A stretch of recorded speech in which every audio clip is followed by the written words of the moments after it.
إنما يخشى الله من عباده العلماء. ان کا مقصد یہ ہے کہ مسلم لڑکیوں کے عزتوں کو تار تار کر کے دوبارہ واپس کر دو. اس کے علاوہ کوئی مقصد نہیں. اور بڑی شرم آتی ہے, بڑی شرم آتی ہے. ابھی 3 دن پہلے کا واقعہ میں بتا رہا ہوں کہ میرے پاس آفس کے اوپر ایک باپ اپنے بیٹی کو لے کر آیا اور غیر مسلم لڑکے کو لے کر آیا اور کہا کہ مجھے اس کے ساتھ نکاح کروانا ہے.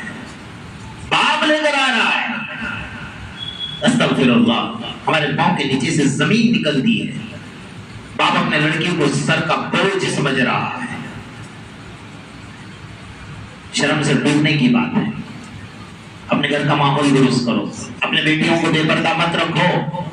انٹرنیٹ, فیس بک, واٹس ایپ, انسٹاگرام, سارے آفتیں, سارے بلائے, ساری مصیبتیں تمہارے گھروں میں گھس چکی ہیں, تمہارے بیڈ روم میں داخل ہو چکی ہیں.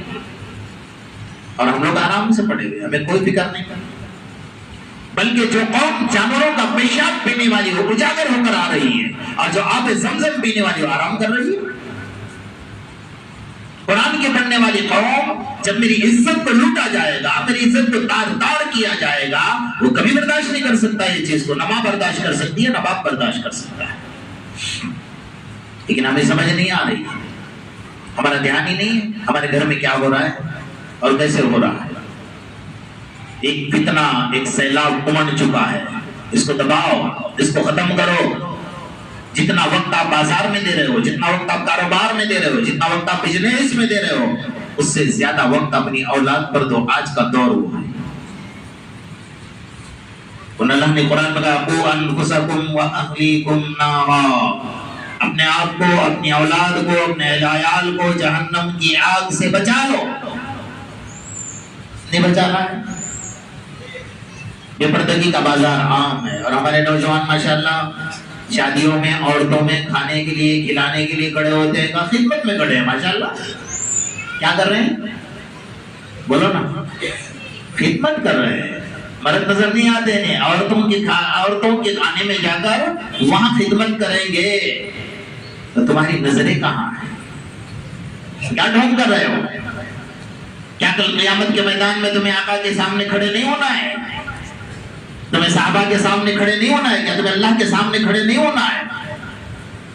مجھ سے پہلے جو حضرت بیان کر رہے تھے, آپ کو یہی بتا رہے تھے کہ تمہاری آنکھ تمہاری مالکی کی نہیں ہے. تمہارے کان, تمہارے پاؤں اگر اللہ غضب اور جلال میں آ جائیں گے نا, یاد رکھنا اور کان کھول کر سن لو گا, گھر بھی نہیں پہنچ پاؤ گے. یہ تو اس وقت کے یہودیوں کا عقیدہ تھا.